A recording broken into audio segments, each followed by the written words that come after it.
வணக்கம். நான் இந்த ராஜராஜ சோழனை பற்றி சொன்னேன். உண்மையில் அந்த ராஜராஜ சோழன் இலங்கையில் ஆட்சி செய்ய அங்கே ஒரு இராணுவ புரட்சி நடந்தது. அதாவது 5ஆம் மகிந்தனோ என்னவோ. அப்போ அந்த நேரம் பார்த்து கொண்டிருந்தவர் இதை பிடிக்க, அதனால் அந்த அந்த நேரம், ஆனால் அந்த நேரம் அவருக்கு ஒரு நல்ல நேரம் அமைஞ்சபடியாக அவர் எல்லா இடத்தையும் பிடிச்சிட்டார். என்ன ஆனால் அவர்கிட்ட என்ன இந்த குட் இதண்டா நல்ல ஒரு ஆட்சியனோட நிறைய ஏரிகளை கட்டினார். நிறைய ஏரிகளை கட்டினார். நெல் விவசாயத்தை, அந்த காவேரி அது எல்லாத்தையும் வடிவாக அப்படி செய்தார். அதை மாதிரி அந்த தரிசு நிலங்களை எல்லாத்தையும் இனங்கண்டு அதை அமைச்சார்.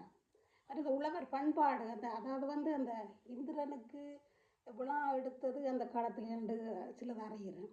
ஆனால் அதுக்கு பிறகு தானே அந்த தைப்பொங்கல் என்று வந்தது. இப்போ பாருங்க, இப்படி ஒரு அரசனை, இப்படி ஒரு என்னென்றால் ஒரு நல்ல ஒரு தலைவன், இப்படி ஒரு ஆட்சியாளர்கள் எங்களுக்கு வேணும்.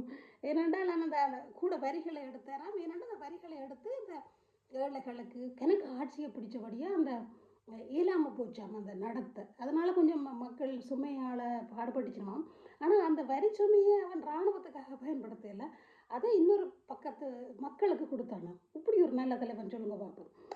அந்த சில நேரம் கேட்க அவர் சில விமர்சனங்கள் இருந்தாலும் இப்படி ஒரு பசுமை புரட்சி செய்து ஒரு தலைவன் திருப்பி சொல்லுங்க. அனைவருக்கும் நன்றி, வணக்கம். அறிஞ்சு கொள்ளுங்க. அறியாத ஆக்களுக்காண்டி பலருக்கு தெரியும், எனக்கும் தெரியும்.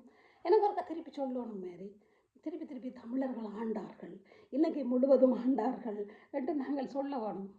சிங்கள அவர்களுக்கும் சொல்லுங்க, கியந்தவனே Tamil heroes ruled all over the Sri Lanka. அப்போ சும்மா அதில் சொன்னீங்கன்னா இந்த பிரச்சனைகளே முடியும். ஓகே, நான் இப்போ நன்றி, வாழ்த்தி பாராட்டி என்ன தொடரும். உங்கள் அனைவருக்கு நன்றி.